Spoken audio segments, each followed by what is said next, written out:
Hello everyone, once again welcome back to our channel. आज की इस वीडियो में ग्रामर के बहुत ही इंपॉर्टेंट टॉपिक के बारे में डिस्कस करेंगे, जो कि बाबू आपका है सेंटेंस। इस वीडियो में हम डिस्कस करेंगे sentence, parts of sentence and types of sentence. इतनी चीज़ों को हम डिस्कस करने वाले हैं। अगर आप क्लास 4th से लेकर के 12th तक किसी भी क्लास के अगर स्टूडेंट हैं तो आपके लिए ये वीडियो बहुत ही इंपॉर्टेंट है, जिसमें मैं पहले हम बेसिक लेवल की अगर बात करें बाबू, तो ये 3-4 चीज़ें आपके लिए बहुत ज़्यादा ज़रूरी हैं समझना कि लेटर क्या होता है, अल्फाबेट क्या होते हैं, वर्ड क्या होता है, फ्रेज क्या होता है। इतना समझ जाएंगे तो आपके लिए सेंटेंस समझना बहुत ही आसान हो जाएगा। ठीक है, चलिए तो हमने क्या कहा, लेटर, अल्फाबेट, वर्ड्स और फ्रेज। ABC यही क्या है, लेटर है। और ए से लेकर के जेड तक जब चीजों को एक साथ लिखते हैं तो इसी को हम अल्फाबेट कहते हैं।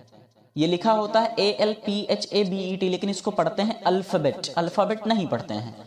और लेटर्स को जब हम लेटर को इस तरह से लिखते हैं कि उसका कोई अर्थ निकल जाए तो उसी को हम वर्ड कहते हैं। यानी वर्ड क्या होता है कि दो या दो से अधिक लेटर को एक साथ लिखने पर जब उसका कोई अर्थ निकल जाए तो उसी को हम वर्ड कहते हैं। जैसे हमने ए लिखा तो ए क्या है, लेटर है, लेकिन ए से हमने लिख दिया एप्पल, तो एप्पल आपका क्या हो जाएगा, वर्ड हो जाएगा। हमने कहा एम, एम आपका लेटर है और लिख दिया मैन, तो यही क्या है, वर्ड है। हमने लिखा एम, एम लेटर है, MY लिख दिया माई, माई मतलब मेरा, यही क्या है, वर्ड है। ठीक, उसके बाद आता है फ्रेज।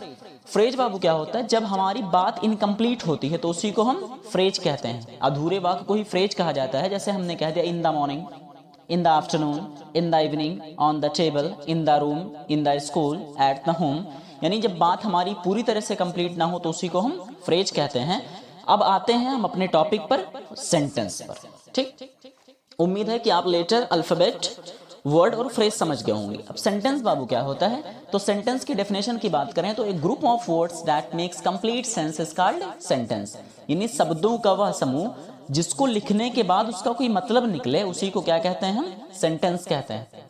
यानी दो या दो से अधिक शब्दों को मिला करके जब हम उसको लिखें, लिखने के बाद उसका कोई अर्थ निकले तो उसी को हम सेंटेंस कहते हैं। ठीक, सेंटेंस के अगर हम पार्ट्स की बात करें तो सेंटेंस के दो पार्ट होते हैं। एक होता है सब्जेक्ट, दूसरा होता है प्रेडिकेट। सब्जेक्ट और प्रेडिकेट बाबू बहुत ही आसान है। चलिए एग्जांपल की मदद से इसको हम देखते हैं। हमने कहा Sameer is going to school, Sameer school जा रहा है। तो स्कूल जाने का काम कौन कर रहा है, डेफिनेटली समीर कर रहा है। तो समीर इसमें क्या है, सब्जेक्ट है। सब्जेक्ट मतलब कर्ता, कर्ता मतलब काम को करने वाला। और सब्जेक्ट को छोड़कर जो पार्ट्स ऑफ सेंटेंस में जितनी चीजें होती है वो आपका क्या होता है, प्रेडिकेट होता है। अब हमने अगला कह दिया old man is crossing the road, यानी बूढ़ा आदमी सड़क पार कर रहा है। तो कौन सड़क पार कर रहा है, सिंपली कौन पार कर रहा है, बूढ़ा आदमी। तो बूढ़ा आदमी इसमें क्या हो जाएगा, सब्जेक्ट, और बाकी चीजें क्या हो जाएंगी, प्रेडिकेट हो जाएंगी। हमने कहा इंडिया इज ग्रेट, भारत महान है, कौन महान है, इंडिया।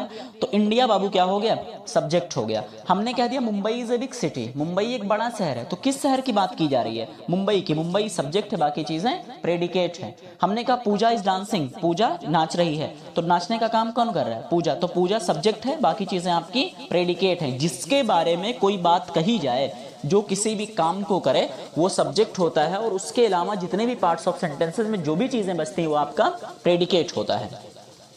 उम्मीद है कि आपको चीजें समझ में आ गई होंगी। अब हम चलते हैं बाबू टाइप्स की तरफ, कि टाइप्स ऑफ सेंटेंस हमारे कितने होते हैं। देखिए पार्ट्स और टाइप दोनों अलग चीजें होती हैं। हमने जो सब्जेक्ट और प्रेडिकेट कहा था, तो सब्जेक्ट और प्रेडिकेट सेंटेंस का पार्ट था, ना कि टाइप था। टाइप्स की बात करें तो हमारे सेंटेंस 5 टाइप्स के होते हैं।